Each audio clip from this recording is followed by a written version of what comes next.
Ladies and gentlemen, Mr. Stephen Van Zandt.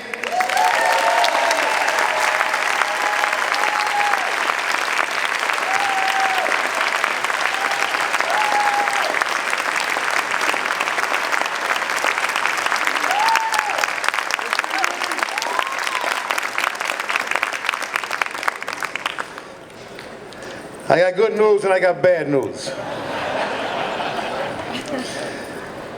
The bad news is this may be the most challenging time in the history of education. No hyperbole intended.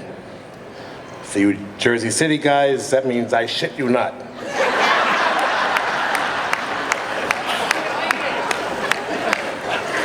The uncertainty of our technological revolution regarding our future workforce, with virtually no direction from our government, must be extraordinarily challenging for you. And as if that wasn't enough, we are experiencing the biggest generation gap since the one I led in the 60s. Ours was a consciousness gap. We rejected norms regarding societal obligation and unquestioning loyalty and belief in whatever our government and teachers told us. But this gap may prove to be even more insidious in its division between generations. This generation isn't rejecting norms, they don't even know or care about them. Yes, we embraced the Beatles and the Rolling Stones, but we knew and respected Frank Sinatra and Tony Bennett. This generation thinks Paul McCartney is some old man Kanye found in a homeless shelter. So I sympathize, this is a challenging time. That's the bad news. The good news is this may be an opportunity to evolve.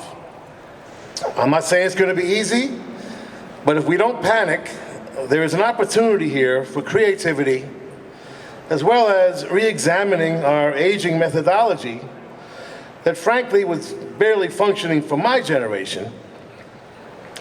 Not that I'm any example of any average student. I mean, they did have the good sense to throw me out several times.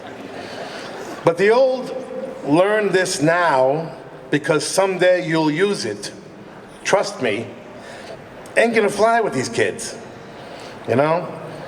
They didn't have the attention span for 140 characters, so they had to go to pictures to communicate, you know? This is a really tough and very different generation. They've never seen credits on a music album. They think music falls off trees. But part of the good news is these kids are very into music, and that's going to save the day. Because the arts triggers parts of the brain that are much more useful than we thought, as it turns out. Yes, we have to cover the basics. Of course, science, technology, engineering, and mathematics have their purpose, without a doubt. But we're finding out is their very specificity can limit imagination in these fields. It is the arts that opens up the part of the brain that encourages curiosity, exploration, adventure, imagination, and unlimited possibilities. By the arts being so specifically non-specific, it is the arts that will improve our accomplishment in science and mathematics and the rest.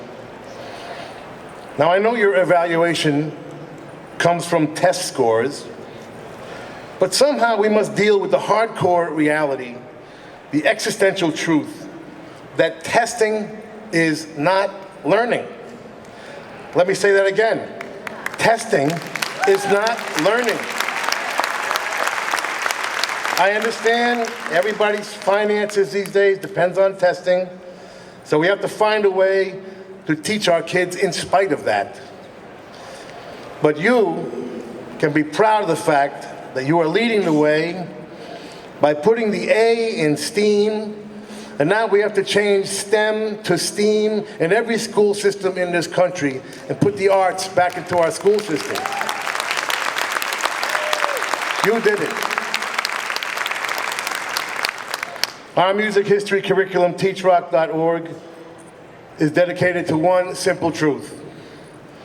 And that one simple truth is our society's challenge, and your challenge, and every teacher's challenge going forward, if we're going to evolve into a happy, functioning society.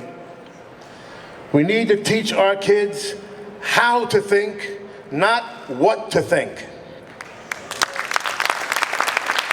Let's take the chains off. Let's open up the right side of our brain to help the left side be more successful. And yes, our military is important, our police are important, our firemen are important, firefighters are important. They're all underappreciated and they're all underpaid.